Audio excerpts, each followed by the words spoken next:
بسم الله الرحمن الرحيم. الحمد لله والصلاة والسلام على رسول الله صلى الله عليه وسلم. ugu horeyn xukuumadahan waxaan aad uga xunnahay mashaqada iyo dhibaatada mar kale ka dhacday gobolka Sanaag gaar ahaan degmada Ceelaf Weyn deegaanada ka tirsan magaalada degmada Daraweyne. arintaasi wax kasta oo dunida ka dhaca qadar Ilaahay ba ku dhacaan. waxaanu dad muslimiin ah oo hoggaansan xukunka Ilaahay iyo qadihiisa iyo qadarka intaba. hase yeeshee haddana taasi cudurdaar uma noqon karto falalka dhacaya laguma didifayn karo. aadamuhu isagaa dunidan Ilaahay khaliif uga dhiga. wax kastoo dunida ku dhacana isagu kala xisaabtamaya oo ku khayr iyo shar. wixii wanaagsan uu falo waa lagu abaal mariyaa. wixii xun ee uu sameeyana waa lagu ciqaabaa. sidaas oo kale inaga dhexdeedana wixii wanaagsan ee ummadahan inoo kordha waa jamanaynaa waa bogaadinaynaa. wixii xun ee dhexdeena ka dhacana waxa aynu waajib inagu aynaynu muxuu ahaayey xumaanta ka hortagno wax ka qabanno dhaliilo iyo wixii la mid ah. arrinta halkaa ka dhacday waa arrin fool xumo leh. waanu cambaaraynaynaa xukuumad ahaan. ma aha arrin aanu dul qaadanayno qarankan in nabaddiisa iyo deganaanshihiisa. qarankan nabaddiisu waa mid mudamina oo aan cidina ku xadgudbi karin. waa xukuumadda qarankan waajibaadka saaran. xukuumadda madaxweyne Axmed Silaanyo waxay ka mid tahay nabadgelyadu ahamiyadaha ugu waaweyn. waa meelaha ugu xoog badan ee aanu hantida ummaddan ku bixinno. dhacdooyin fara badan iyo isku dhacyo badan oo dhacay ayaanu xallinaa maalin walba. xikmad iyo xeeladba waanu ku xallinaa. xoogna waanu ku xallinaa. dhibaatooyinka cunfi keliya iyo cudud kuma xallinno. caqli iyo cudud baanu ku xallinaa oon isbarbar wadnaa. waa sida ay u xalliyaan dowladaha waxgarad xukuumadaha waxgaradkaa ee waayaragnimada leh. arrintaas xukuumaanu ka soo saaray. qaybaa fulay xukuumadii. xukuumo adag baanu ka soo saaray. waxbaa fulay. qaybta dambe waxaa xukuumadaasi ay u fuli waayeen. ma ahayn in dadka aanu isku eegin. ma ahayn liidnimo xukuumad ahaan naga timi.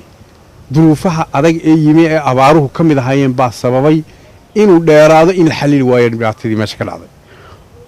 abaar baa dalka ka dhacday weyn.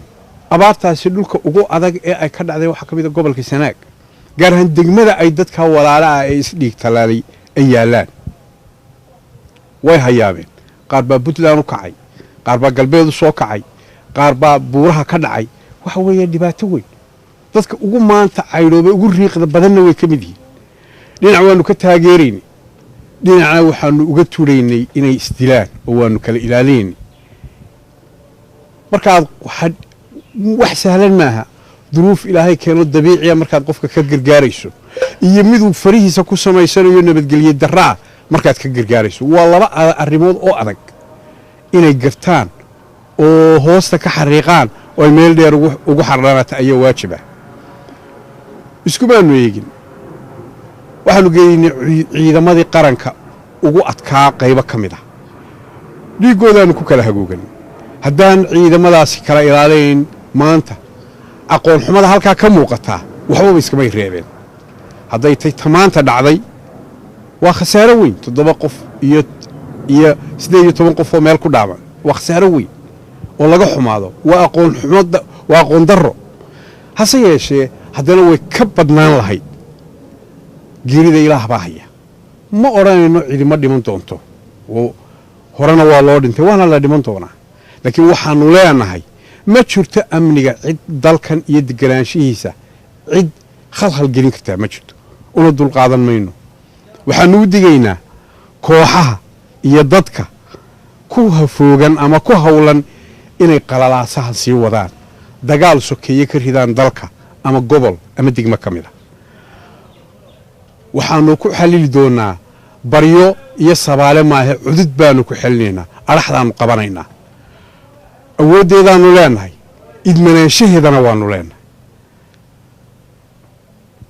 waxa weeyaan wixii halkaa ka dhacay dadkii ku dhintay ilaahay subxaanahu wa tacaala ha u naxariisto waa ka tacsiyaynaa qoysaskii iyo qaraabadii ay ka geeriyoodeen wixii bukana alla ha shaafi shaydaan baa ka adeegay aqoon xumaa ka talisay waxaynu u baahnay inaynu ka waay aragno waxaanu ugu baaqaynaa bulshada walaalaha ee deegaanada ceelaf weyn darar weyne iyo dogoble ee fitnada shaydaanku dhex dhigay inay isu hiloobaan inay nabadda ilaaliyaan inay walaalnimadooda ay dib u fiiriyaan inay colaadda iyo dhigtalaalka joojiyaan ayaanu ugu baaqaynaa waanu ku guubaabanaynaa arrintaa waxaanu bogaadinaynaa ciidamada qaranka jamhuuriyadda somalilan doorka ay ka qaateen nabad ilaalintii hore maanta tay ka wadaan waa ku bogaadinaynaa waa geesiyaal qaran ilaahay subxaana wa tacaala baa ka ajar siin doona shaqada adag ay halkaa ka wadaan waxaanu leenahay oo ku soo ururinaynaa hawluhu sidii ay u qorshaysnaayeen wax iska beddelayaa ma jiraan cid qalin daari karta qorshihii aanu qorankan nabaddiisa iyo horumarkiisa u dhignay ma jirto diiwaangelintii wax iska beddelayaa ma jiraan gobolka sanaag ka qabsoomaysay 12 bisha August sideeda bay u qabsoomaysay waxaanu shacbiga gobolka sanaag ugu niyad samaysiinaynaa in nabadda iyo xasiloonida ay tahay mid aanu gacanta ku hayno gacan buuxda ayaanu ku haynaa nabadgelyada waanu ka walwal tiraynaa oran mayno qofna ma dhiman doono ilaah baa wax dila walaw kuntum fii buruujin mushayadatin la adrakakum almowt ilaahay baa subxaana wa tacaala rasuulkiisii subanaa ayuu ku yidhi markii ay gaaladu yidhahdeen nebi maxamed waa inaga dhiman doonaa kacaankiisana wuu inaga baaqan doonaa oo wuu gamaari doonaa dabkiisu innaka mayitun wa innahu mayituun adna waad dhimanaysaa yana nebi maxamedoo way dhiman doonaan hadday iyagu dhintaan ma yaga waari haddaad adigu dhimato ma yaga waari doono buu ilaahay subxana wa tacaala naf weliba geeri bay dhadhaminaysaa ma damaanad qaadayna inaan la dhiman ama qof dambe la dilin waxaanu se damaanad qaadaynaa inaan nabadgelyada iyo xasiloonida dalkan aan khalkhal la gelin karin nolosha iyo kala dambaynta iyo horumarka iyo geedi socodka dimuqraadiyadda iyo doorashooyinka iyaan cidina ku safaadi karin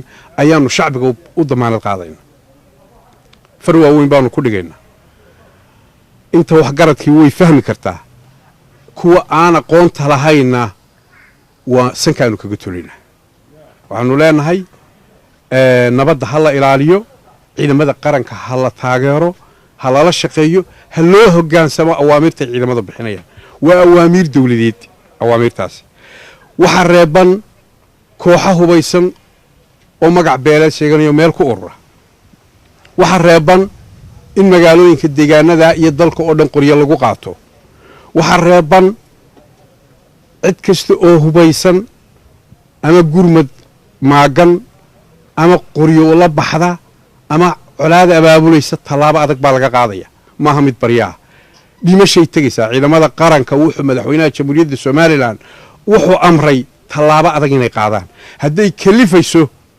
waxay u idmayin inay wax dilaan nabadgelyada iyagoo ilaalinaya inay wax dilaan bay u idmayin sharcigaa siinaya waxaa siinaysa xilkooda qarannimo madaxweynaha jamhuuriyadda somalilanna wuu ku dardaaray annagana waana faray waxaanu leenahay